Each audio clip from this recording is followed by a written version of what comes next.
ne rien regarder sur le film avant. Comme vous le voyez sur la pochette, on a quand même un papillon qui est sur la bouche. Il ne faut rien dire, rien lire, rien entendre sur ce film. Vous mettez la galette dans votre lecteur Blu-ray. La galette, on est en 2004.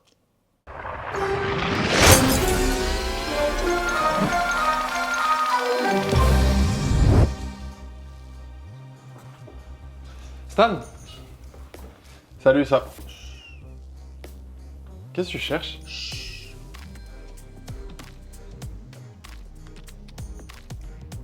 Antebellum.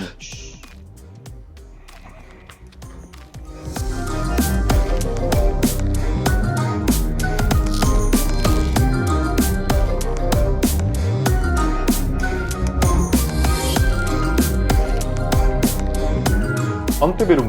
Est-ce que tu sais ce que veut dire antebellum? Antebellum, qui signifie avant la guerre. Mais quelle guerre? Eh ben, c'est un terme qui était utilisé pendant la guerre de sécession dans le sud des États-Unis. Ok.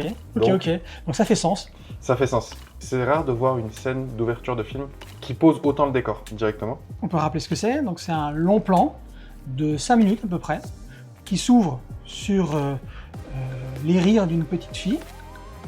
On voit en fond une maison style colonial justement, ces grandes colonnes blanches. On suit la gamine, on voit des confédérés. On suit ces confédérés. Tout de suite après, qu'est-ce qu'on voit? Des esclaves noirs en train d'étendre le linge blanc.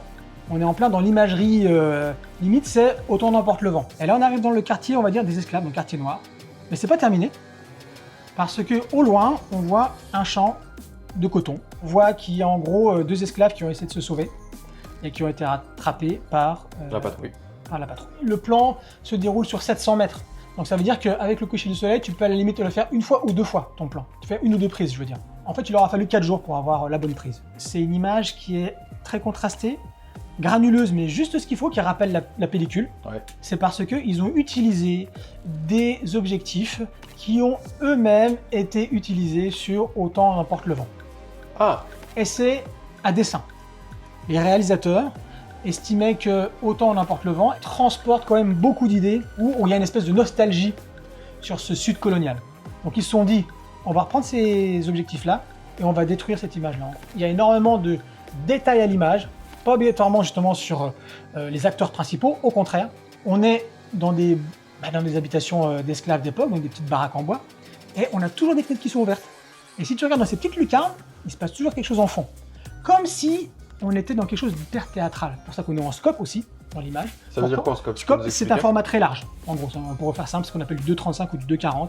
C'est un format très large, ce qui permet d'avoir ton acteur, mais tu peux mettre plein de choses à droite, à gauche, ou voilà, composer des cadres plus compliqués. C'est un film qui est dur à regarder et qui, effectivement, à propos de tout ce qui est signe, je pense que c'est obligatoire de le regarder une 2e fois. Au fur et à mesure du film, tout fait sens. Et ce qui est important aussi de rappeler, c'est que le film s'ouvre et se termine sur une citation de William Faulkner.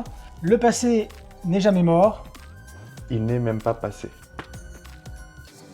Je pense que, pour une fois, tu vas garder le film pour rentrer chez toi. Avec Pour le plaisir. revoir une 2e fois. Avec plaisir. On en reparle encore? Avec plaisir. On fait la même mission? Avec plaisir. Parce que le passé... N'est jamais passé. Exactement. Whoa, let me back up for a minute.